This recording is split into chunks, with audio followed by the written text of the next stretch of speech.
So I am now here to tell you what happens after you die, what happens after I die.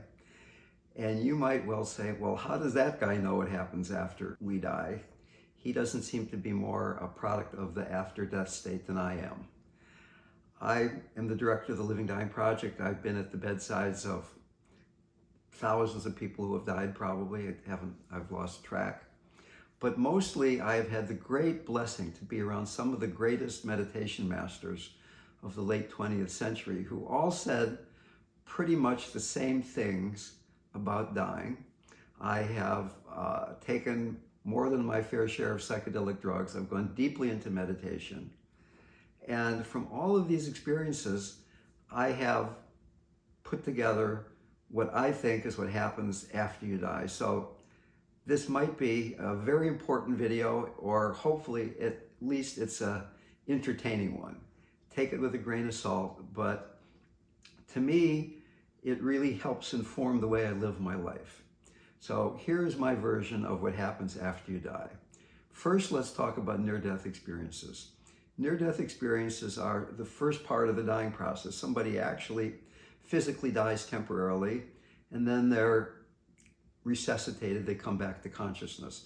There is a very large and very consistent body of experience about near-death experiences, and people say almost exactly the same thing. Somebody dies, their consciousness leaves the body, it's no longer affected by the limitation of the body. If they were blind all of their life, they can now see what color clothes the medical personnel have on. If they had taken a lot of morphine, their consciousness is not affected by the drugs they had taken. If they were in an accident and their body was in a lot of pain and trauma, they weren't affected by that. So the consciousness experiences a sense of safety and wholeness and integrity, not affected by what's going on with the body, hovers around the body for a while. It's then attracted toward this beautiful light, this incredibly beautiful light. Sometimes there's a tunnel, sometimes there are guides, sometimes not. It goes up to this light, and because it's only a near-death experience, the person realizes that it's not time to fully merge into the light, comes back into the body, and says, I had this remarkable experience. I'm no longer afraid of dying the way I used to be, and you don't need to be either. Now, there is a slight complication here that the New Age, which for some reason Robert Bly at times pronounces newage to rhyme with sewage, tends to oversimplify things at times. And the consciousness that's saying, you don't have to be afraid of dying, is not the same consciousness that was outside of the body, disidentified with the body. So clearly, there's nothing more dangerous to your body and your personality than death. But when we're not identified with the part of us that dies, then of course, dying is safe. So now let's talk about what happens when somebody dies. Tibetan Buddhists talk very clearly about this. People have been trained in Tibetan Buddhism to actually travel with people into the after-death state. And they report this in the Tibetan Book of the Dead. I have at times, when guiding somebody who is dying, have been to travel with them for part of the time after consciousness leaves the body. But because of my own assumed solidity, only can go a certain distance before I meet my own sense of solid self. So somebody dies, consciousness leaves the body, just like the near-death experience. It's attracted toward this light. Maybe there's a tunnel, maybe there's guides, maybe there's not. In this case, however, the consciousness fully merges into that light after having hung around the body for a short amount of time. It merges into the light, and this light is remarkably attractive because it is our true nature. And in fact, the world's religions say that that light, that true nature, Christ consciousness, Buddha nature, is who we are right now. But we don't remember that because it seems so clearly that we're separate. I've got this body, I'm here, you're not here, you're there. Your friends are somewhere else. The mind is doing one thing one moment, another thing another moment, the body moves here and there. We get very fixated with all that which is changing. what doesn't change? This pure consciousness, which manifests as this beautiful light. So essentially, one of the first things that happens after you die is you become enlightened.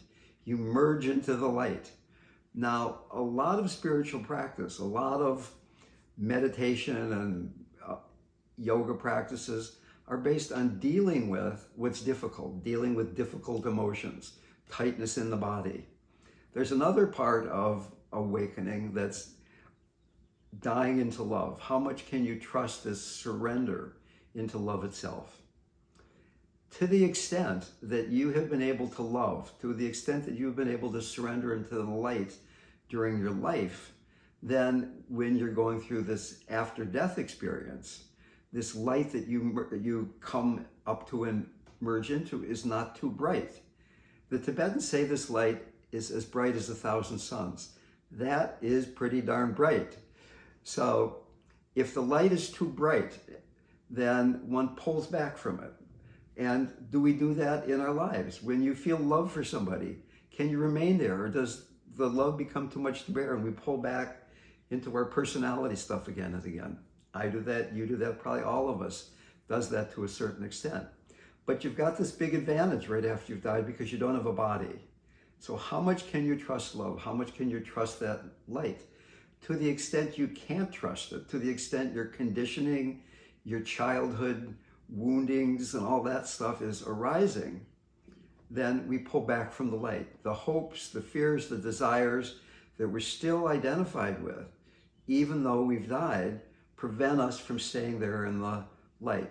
So I've made up a couple of hypothetical examples to talk about this a little more clearly. First example, you've died. You don't even have a body anymore. But one of the things that you're most still identified with is fear for your body, taking care of the body. That's what we hold very, very dearly as we're alive, and we can hold on to that after we've died. So there you are in the after-death state. You've just been in the light's been a little too bright, and right behind you, you hear the angriest, most ferocious, hungriest, vicious-sounding dog you've ever heard in your life. Fear for your body arises. Do you just let it pass through you, or do you unconsciously, compulsively pull back from that fear? And to the extent you or I do something unconsciously, pulling away from that which we don't like or grasping what we do like, it creates further karma that has to be dealt with sooner or later. Obviously, there's no dog there, but fear for the hypothetical dog is still part of our makeup. So here we have an opportunity to let go of 5 lifetimes worth of psychotherapy, right? If you could just let this fear come and go, it's gone. Okay, example number two. Example number 2. During your life, you felt a bit incomplete. You've always felt if I had a little more money, a little more beauty, a little more smarts, a little more this or that, I would be a happier human being. You've died, the light's been a little too bright, and trotting right through your field of vision in the after-death state is the perfect manifestation of your imagined inadequacy. Here's this being who intellectually, emotionally, spiritually, psychologically, sexually, every kind of way is your perfect ideal. It's like the perfect soulmate. It's not just a great person. It's the projection of your inadequacy, of what you want. Do you realize this is just a projection of your mind? You just let it come and let it go. Or do you say, wow, I want that, and you go trotting over to this person and say, kind of busy dying right now, but I'd like to get your phone number so when I'm done with this, you and I can get together. Now, once again, obviously that person doesn't exist, but that sense of inadequacy that's projected does exist. In fact, let me tell you a story. The very first client I ever worked with, his name was Chris. He was a young guy, late 20s, early 30s, came from Canada, was a Canadian broadcasting company radio engineer. He moved to Santa Cruz for reasons which he didn't quite understand himself. And he started attending a Tuesday night meditation group that Stephen Levine and I ran. Chris had non-Hodgkin's lymphoma. He was dying. And as his disease progressed, the people in the meditation group started supporting him. I ended up being the guy at his bedside the night before he died. I drew the midnight to 6 a.m. shift, and Chris had been in a light coma for a couple days. He hadn't spoken, he'd barely moved. One of the main things that was going on with Chris in the time leading up to his death was he was feeling sexually frustrated. He was so weak that he couldn't be a sexual being. And he's a 30-year-old guy. Sexuality was part of who he thought he was, so that was a big deal for him. So there he is, he's lying in bed, it's the middle of the night, and I am sitting there meditating next to the bed, and I hear him moving. I hear some stirring. I look over and I look at Chris, and he's looking up at the ceiling with a look of intense rapture. And I say, Chris, what do you see? I thought he was dying, and the heavenly host of angels had come to greet him. And he said, beautiful women wherever I look. And those were the last words that man ever spoke. The last thing he ever said was, beautiful women wherever I look. So the next morning when he was actually dying, Stephen Levine said, Chris, if you happen to see beautiful women in the after-death state, realize it's only a projection of your own mind. You can let go of that. Trust the wisdom, the compassion, the love that you have cultivated in your lifetime. And it seemed like Chris really heard those words. They really penetrated into him, and he died very fully, whatever that might mean. So when I get a phone call that somebody has died, a friend or relatives has died, the first thing I do is I say, hey, you've died. So I think there are some people who are so attached to their concept that when you're dead, that's the end of it, and they've died and consciousness survives, which is kind of what we're assuming here, of course, that they're confused. So first of all, I say, you're dead, and then I ask, do I have some permission to help guide you in this after-death state? And in the 40 years of doing this, there's only a couple of times when I felt it wasn't my job, the person didn't really want me there, but every other time, yeah. So I say, trust the light, go toward the light.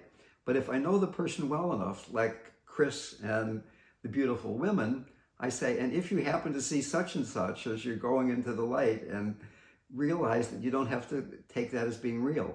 My Aunt Hannah, my favorite aunt, Danish woman, when she was dying, I said, Hannah, if you happen to see a pile of dust in the after-death state, you don't have to stop and clean it up. Hannah was somebody who was obsessively clean. You could eat breakfast off of her kitchen floor. So how would your friend typically grab onto something in this after-death state? What is the deepest clinging, the deepest yearning, the deepest aversion? And can we begin to work with that now? What's so interesting about this what happens after you die story is that we don't need special talents or tricks or practices to die well. Exactly the same abilities, the same qualities that help us be alive now are the ones that will help us die well. Can we be generous? Can we be kind? Can we be aware? Can we be compassionate? To the extent we do that now, it'll be easier to die. This moment, every moment is preparation for dying, for a conscious death. And utilizing this enormous spiritual opportunity that dying actually presents. I wish you well.